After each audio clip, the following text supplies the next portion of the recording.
Kami silakan Pak Menteri. Kami tentu sangat berbangga, ada upaya sangat serius dari kita semua di Kabupaten Aceh Tengah. Sudireko Menteri Lingkungan Hidup Republik Indonesia dan Kepala Badan Pengendalian Lingkungan Hidup atau BPLH Dr. Hanif Faisal Nurrofiq melakukan video call langsung via WhatsApp dari Copenhagen, Denmark bersama Bupati Aceh Tengah Dr. Randes Hailyoga saat berada di tempat pembuangan akhir atau TPA UR Tetetmi Kampung Mulyojadi, Kecamatan Silinara pada Kamis 1 Mei 2025.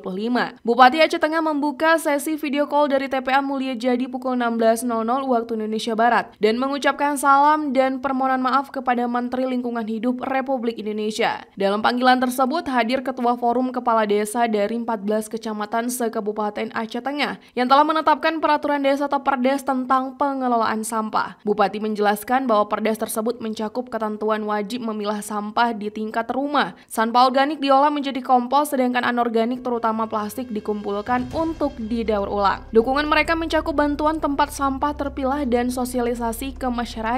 Menyambung laporan Bupati tersebut, Menteri Lingkungan Hidup menyampaikan salam hangat dari Copenhagen. Menteri Lingkungan Hidup mengapresiasi langkah Aceh Tengah dalam menyelesaikan masalah sampah sebagai fundamental problem lingkungan. Ia menceritakan pengalamannya berdiskusi dengan rekan-rekan di Denmark tentang pengelolaan limbah dan menekankan bahwa politik pimpinannya sangat menentukan kesuksesan program.